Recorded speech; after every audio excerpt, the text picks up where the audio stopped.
Big boss का असली लाडला है कौन? विवियन या फिर करण?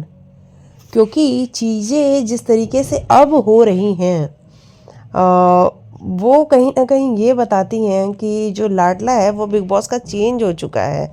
मुझे लग रहा है कि बिग बॉस ने इंट्रोड्यूस तो किया विवियन को लाडला बना के, कॉफ़ी भी दी विवियन को लाडला बना के, टाइम गॉड भी बना दिया लाडला बना के, लेकिन जिस तरीके से करणवीर मेहरा का गेम जो है वो बिल्कुल डाउन जाता हुआ नज़र आ रहा था। हालांकि उसके पीछे भी मेकर्स का हाथ है, उन्होंने उसको ननंदवीर कहा, पेट्रोल कहा, बटर कहा, और ये सब सुन सुन के करणवीर को लगने लगा, उसके दिमाग में ये बातें इस्टेब्लिश हो गई कहीं ना कहीं कि मैं फेलियर हूँ, मैं अपनी बाहर फैमिली को नहीं संभाल पाया, मैं अंदर यहाँ अपनी फैमिली नहीं बना पा रहा हूँ, रिश्ते नहीं बना पा रहा हूँ। तो ये सब इस्टेब्लिश होते होते वो थोड़ा और लो जाता गया। शिल्पा जी का धोखा भी कंटिन्यू उसको मिलता रहा, लेकिन मेकर्स ने पूरी ट्राई करी करण को ऊपर लाने की। आप देखो, करण के लिए उसके दोस्त को बुलाया गया, उसने कितने अच्छे से समझाया।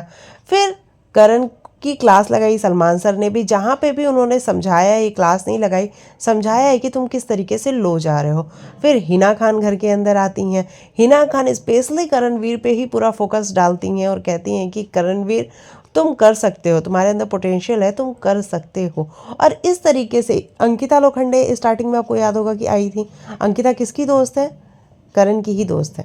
तो ये जो कंटिन्यू सिलसिला चलता रहा जहाँ पे करण को अपलिफ्ट करने की कोशिश की गई, तो मेकर्स ये काम तो कंटिन्यू कर ही रहे थे। हालांकि ये जो लाडला वाला टैग है उन्होंने विवियन को दिया, लेकिन धीरे धीरे धीरे धीरे आप देखोगे कि विवियन आजकल शो में नज़र भी नहीं आ रहा है, उसके ऊपर वीकेंड्स पे बात भी नहीं की जाती है। तो जो लाडला है वो बड़ा कन्फ्यूज़न से भरा हुआ है अभी।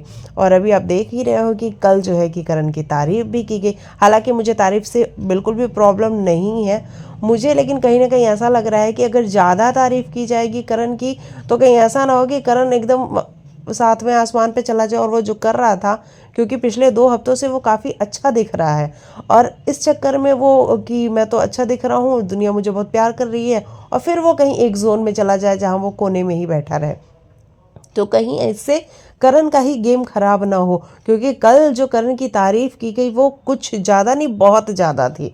एक ही बार आप सिद्धार्थ शुक्ला का नाम लेके आते हो। हालांकि जो कंपैरिजन हुआ था वो एक सिचुएशन पे कंपैरिजन हुआ था कि उस सीज़न में उस बंदे को इतना टारगेट किया गया था और इस सीज़न में करण को टारगेट किया जा रहा है, तो वो एक सिचुएशन का कंपैरिजन था, ना कि पर्सनालिटीज़ का कंपैरिजन था। ठीक है। तो मुझे ऐसा लग रहा है कि ये जो लाडला वाला टैग है ना, बिग बॉस अब खुद ही कंफ्यूज हो चुके हैं कि भाई मेरा जो लाडला है वो है कौन? क्या विवियन मेरा लाडला है या फिर केवी मेरा लाडला है?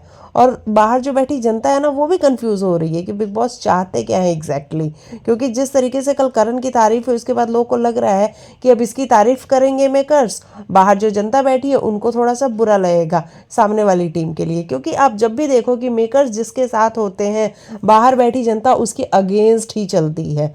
तो कहीं ऐसा ना हो कि करण की तारीफ अंदर हो, मेकर्स करण की तारीफ करें और बाहर बैठी तो जो ऑडियंस है वो करण के अगेंस्ट हो जाए, और इस तरीके से जो ट्रॉफी है वो कहीं ना कहीं अपने लाडले यानी कि जो बिग बॉस ने पहले कहा था डे 1 पे विवियन उसके पास जाए।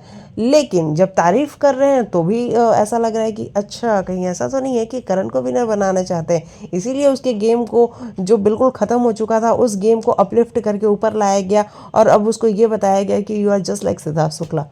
तो ये सारी चीज़ें, वैसे आप बता देना कि आपके हिसाब से बिग बॉस का लाडला कौन है, या फिर चलो बिग बॉस नहीं, आपका लाडला कौन है ये बता देना।